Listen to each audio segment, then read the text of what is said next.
Hello, and thank you for joining us to our webinar, Intro to MLOps.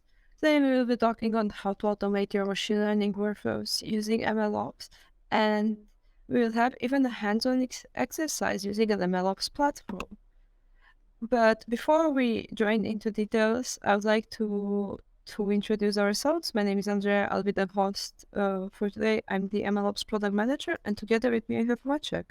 Hello and welcome everyone. My name is Matej Mazur. I'm the principal AI ML field engineer in Canonical, and I have around 15 years of industry experience delivering projects which started before the term data science was coined. So earlier we called it just automation, algorithms, and machine learning models. But currently, with all the hype with ChatGPT and Bard now, the topic is getting more and more traction. Everyone wants to try and start to build their own models, start using AI to accelerate their business, and MLOp is a very useful tool to help that. So let's jump right in. So besides an exercise, you also have a lot of experience that we could ask more details about. So let's see the agenda. Except for the introduction, and we will be talking about how ready is the market actually to receive such tool, and then what's actually the business value. Last but not least, we'll go through an architecture overview together with Maciek, and at the end, we'll have a demo on how to deploy and how to use an MLOps platform. Let's jump in directly. When it comes to initiating any AML project, infrastructure costs are often considered a pitfall, a problem for companies, and it makes them even reject this idea. Finding the right ways to reduce these costs accelerate not only the adoption of AML, but also encourages enterprises to try new initiatives. However, when you look from a different angle, it often happens that actually the existing infrastructure that a company has, it's being underutilized. You have resources that are being used only parts of the day, and then in the other parts are just sitting on a shelf. What if we try to find the optimal price performance for machine learning infrastructure? Is it possible? I would say that this is the question that we will be trying to answer today. So let's see. But before we dive into problems, the main question that we had was, is the market actually ready? Is AML really a topic, or is just for two of us because we are enthusiasts? So we asked our audience on Ubuntu or social media, and more than 1,500 people answered that their biggest challenge is actually how to get started. That's how the idea of this webinar came, and we really hope that actually at the end of it, you have a better idea on how to get started with AML. But then what is actually the business value that it brings? Is it really worth investing in AML? We identified three main problems, and then we thought on what's the solution that enterprises would benefit from. The sticky problem. This is the first problem, and I would say the most common one for enterprises who already started with AML. Imagine that there's a company that has 20 data scientists that have to share the infrastructure. How do they do that?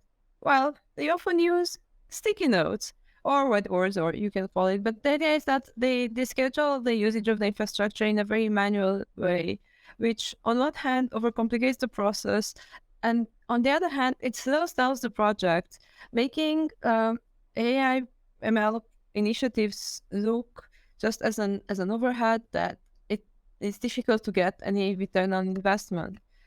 The solution that we identified for this kind of companies is to actually look for modern open source tools that benefit from support and security patches. It helps them utilize the existing infrastructure at its maximum power.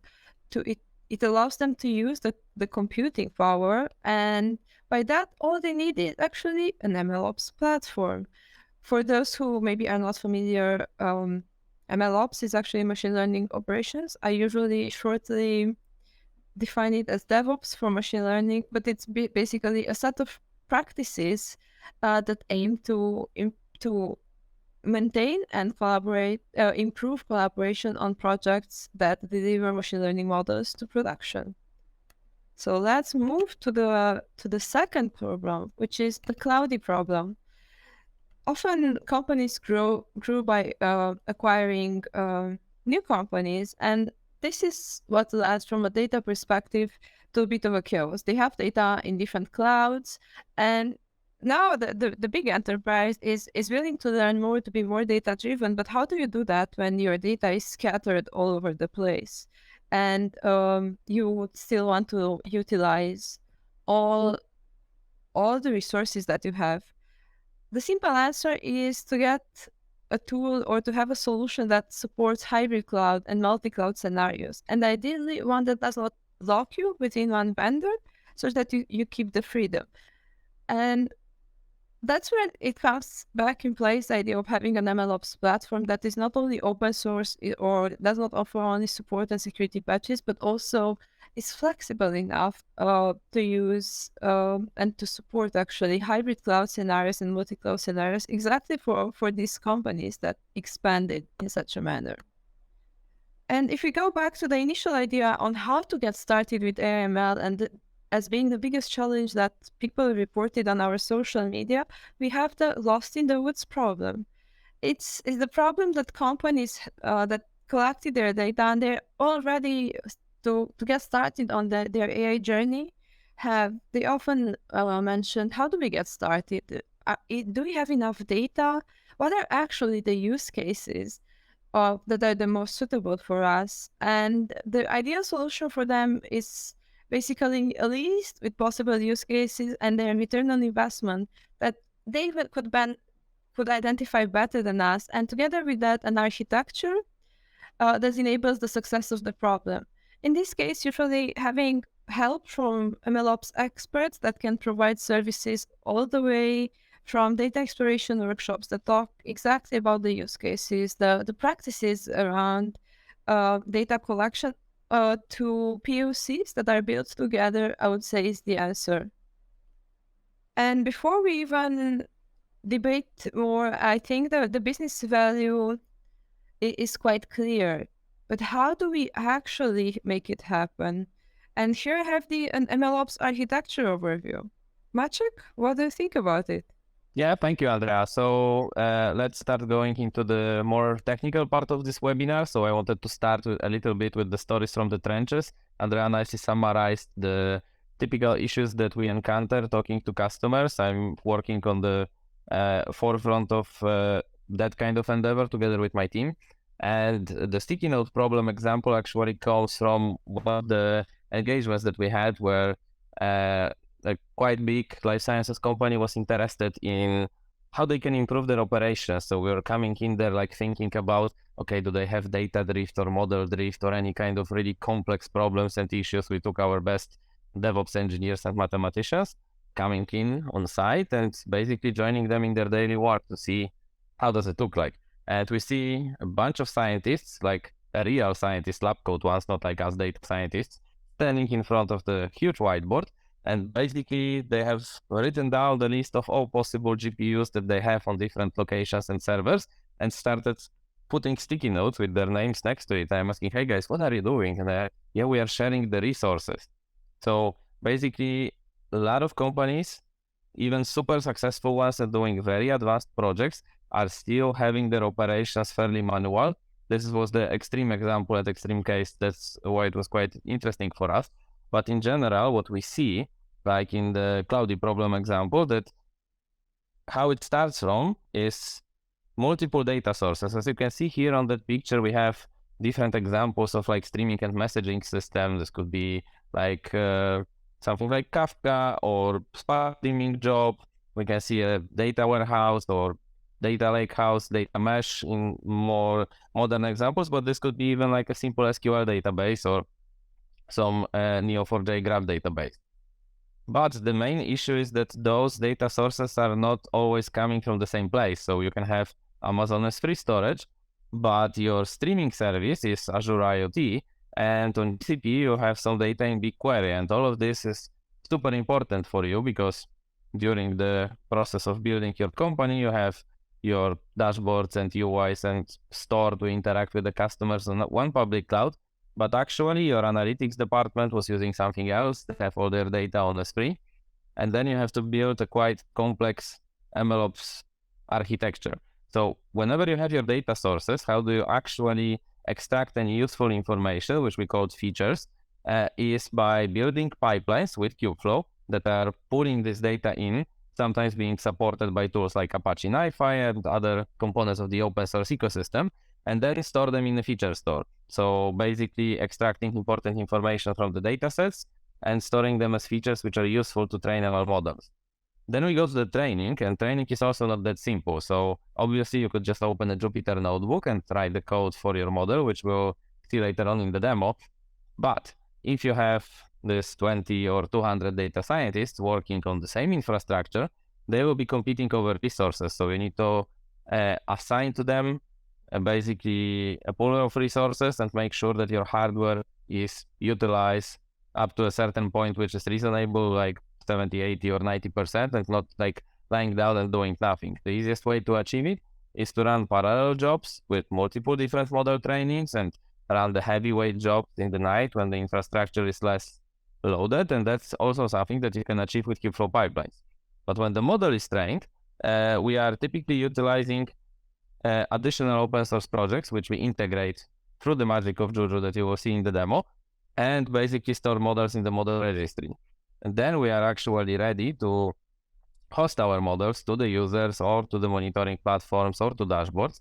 And we are doing it with this open source tooling in multiple different ways. It could be a super simple batch processing where you just input a file or set of data points, but you can also do real-time streaming and run your model on Spark MLD, or just create a Docker container with an API, which you can host even on additional clouds, which is completely disconnected to the MLOps architecture. So that's more or less how it looks like and what are the components involved. And now let's jump straight into the demo.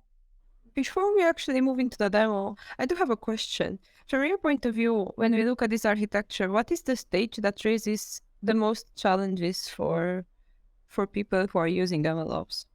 Oh, that's actually a great question, because the challenging steps depends on who you are in the process. So obviously your executives or business owners are interested in the end part, whatever the model is serving and the results. So for them, the biggest issue is to get a human-like experience to all of those complex infrastructures. So basically seeing a dashboard in something like Apache Superset or Tableau, which typically, if you have a group of ML engineers and data scientists focus on their project, you are lacking user experience designers and people who actually are looking into make those information digestible and beneficial. From a data scientist perspective, obviously the biggest issue is compatibility, because whenever you are building models and training something in your environment, you need to have a matching NVIDIA driver, CUDA version of your TensorFlow, and all the other libraries. And as we all know, working in that space is not super easy to maintain, especially if you have a couple of different projects collaborating on the same environment where there are different version requirements. And from the MLOps engineer, actually, we see that the most important, most critical part of this infrastructure is the feedback loop. And it's not only about monitoring the infrastructure itself, because in that DevOps people are already creating their expertise and skills for many years. Like if my containers are up, if the requests are not failing, that's, I wouldn't say it's easy, but at least it's the topic that's covered. However, with introduction of machine learning, we have a lot of new artifacts running around that process. And this could be that you encounter a data drift or a model drift, you get some adversary attacks on your model, either trying to inject the data that will confuse the model or do model extraction attacks. So imagine that you are training your model for something very important for a couple of years, and then someone just using an API can extract it and take it away from you. So these kind of problems are like new set of things that could happen to the infra, and monitoring them correctly and defending that this is a super important job of an MLOps engineer. Thank you for answering that. I suggest now we go to the part that excites you the most, the demo. So I think Maciek is going to showcase how anyone can deploy Charm Kubeflow using Juju or automation tool, and then he'll walk us through basic or simple exercise, quite basic one, right? Yes, so let's start. So let's take a look on how to install Charmed Kubeflow.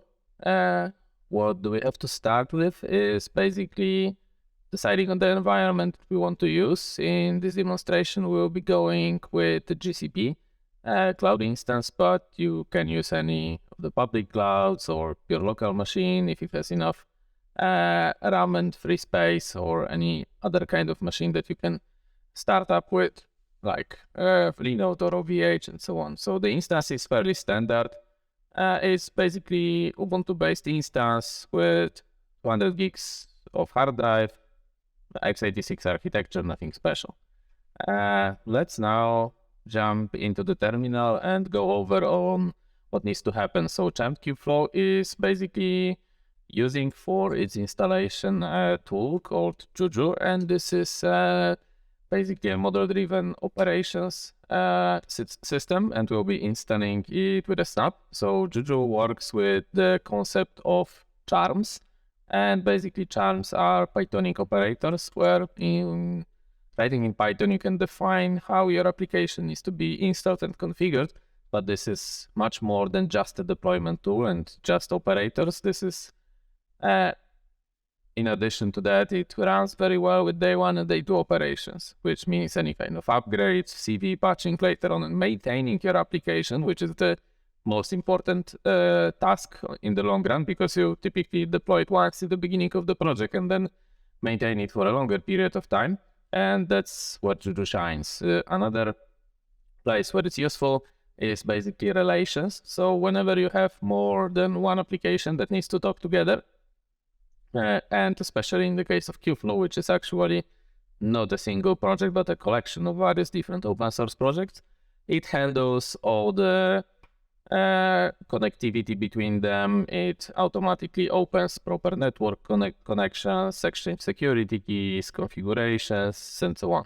So we have the Juju installed. Another thing that we need, obviously, since Kubeflow is based on Kubernetes and it uses the power of containers to actually efficiently use the underlying infrastructure, especially with sharing with multiple users and multiple teams working on the same setup, we need a Kubernetes cluster.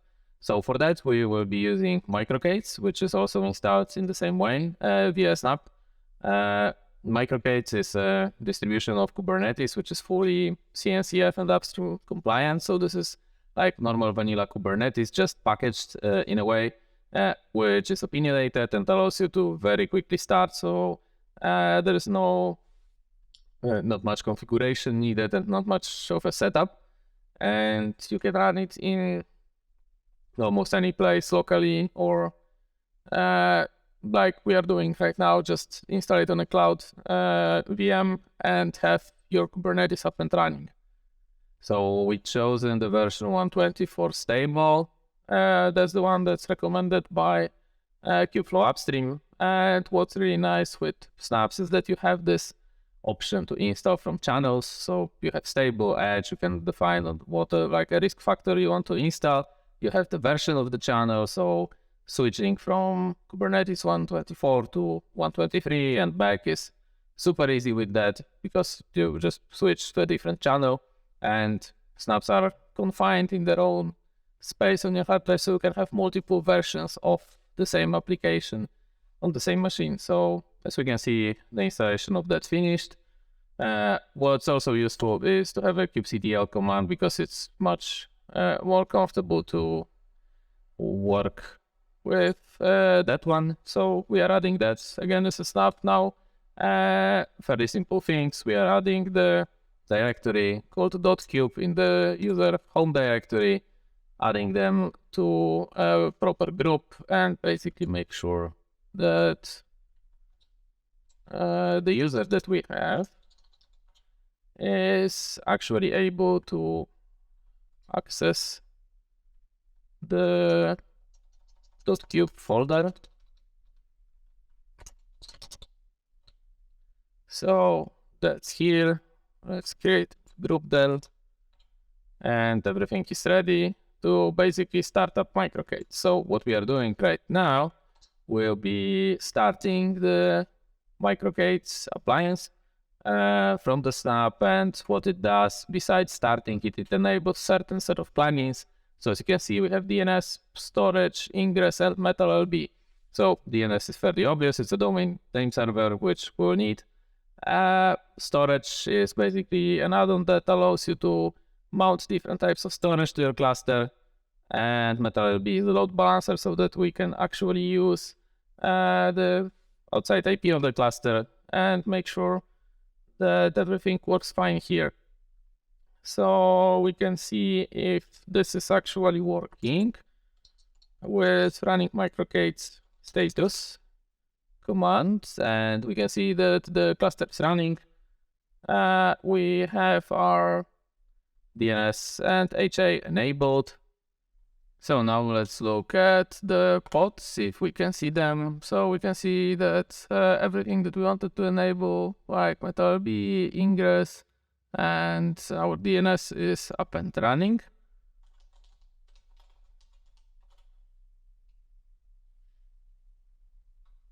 And the status is also fine. And now all the add-ons are enabled. We see the storage, ingress, HA cluster if necessary. So we are fine. The additional thing that we will do is basically change the configuration about the file system and number of open files.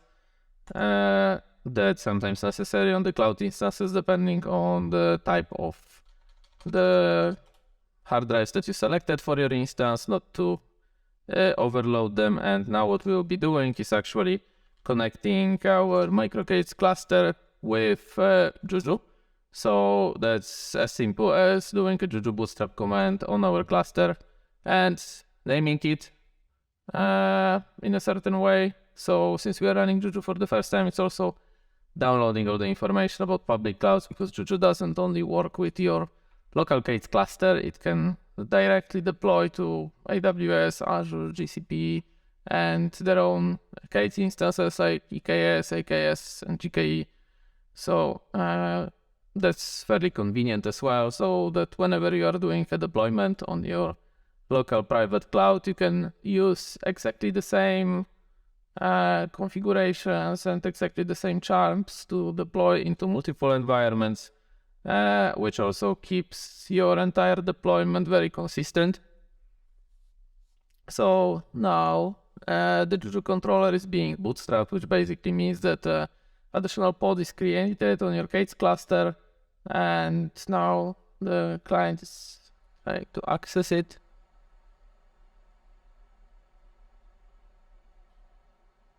And yeah, here we are, the bootstrap is completed. So now we can be adding a model. Since in this demo we are installing Kubeflow, let's go with the Juju add model Kubeflow, let's call it this way. So the model was added for the user admin. Obviously, whenever you are deploying in production, you should hook it up to any kind of IAM system to have proper user management, but this in this demo we will assume that we are doing it just for us, and there is only one cluster here and only one user, so that's just for us. And now we are doing the deployment. So Juju deploy Kubeflow is the single command that deploys everything, and what it's actually doing now, as you can see, as I mentioned, Kubeflow is a collection of multiple open source projects. So the tool is locating the charms, which is the Pythonic operators for all of those components like Minio, TensorBoard, Kubeflow pipelines, and after checking out which versions are currently stable and recommended and basically tested to be compatible and work together, it's going to download all of them and kickstart the installation process. So the download is fairly fast here. However, it obviously depends on your network speed. If you are running it on a cloud instance, it's fairly easy because the public cloud has very fast internet connectivity from their instances. If you are doing it over your own laptop, make sure that you are not doing that in like tethered LTE connection or something like that, because this is basically pulling a lot of data and depends on the speed of your system. And already we can see that the bundle is ready. And if we want to take a look what's happening with that, we run the command called Juju status, So all the units are basically waiting to be allocated. And what we can do now in the meantime is basically start up with some preliminary configuration. So let's config the public URL of our system so that this will be accessible later on and we can access the UI. So jujuconfig is the command that allows you to configure the parameters of the certain application. So we type jujuconfig, app name, and the config name. We are also going to configure the username and password. In this time, we're going for the very secure admin. Very much not recommended on any kind of production system. And we are doing that as well for the Minio, which is our S3 storage, which again is just for the demo purposes. Last but not least, we are going to basically dispatch a hook from the Istio pilot to make sure that the gateway is created. And now, if we want to observe the process of installation, we can do a watch command. If we do it with -- color, it will even look nice. And we can wait until all the pods are basically started. And if we want to see more in details of what's happening there, we can do Michael Gates, kubectl, get pods on the namespace of Kubeflow, because that's what we have chosen. And we can see that some of the containers are already running, some of them are being initialized and created, and that's another command that if you want to, you can watch to basically see the progress of your installation. Okay, so as we can see, everything is up and ready. We have all the components being deployed. So now what we need to do, we need to get access to the dashboard and be able to see how the application looks like. So the easiest way to do that is to use a command called shuttle. This will basically SSH to the machine and make the internal network of your cloud instance to look like a local one, so that it's easier than to take a look into the dashboard. So let's run that one. And we can see that we are connected to the server. And what we can do right now is to basically go to our browser setup and go to the address that we defined in the configuration. In our case, 1064.140.33. And we can see that we are presented with a DEX login window. And obviously we are using the super safe passwords that we defined earlier. So admin, and yes, we are logged in and we can see that Kubeflow is up and running. So all the major components are available here. We can see that the notebook server is up and running, and we have our experiments and Kubeflow pipelines and different runs and so on. So let's take a look if it actually works. Let's try to create a notebook. Let's call it test. And let's use, I don't know, simple SciPy notebook kernel, and let's request 2 CPUs and 4 gigs of RAM. Why not? There's no GPU on our system, so we are not requesting that. There are multiple configurations that you could set up here, like adding the Minio config or MLFlow, but let's for now just launch a simple notebook server and see that our application is up and running. What's convenient is that you don't have to go back to the terminal whenever this is being created. You can just hover on the progress and see what's the exact status of your pod. And as you can see, pod was scheduling. Now we are in pod initializing, so we should soon be ready with our notebook server. And we can see that our notebook is running. Let's just connect to it.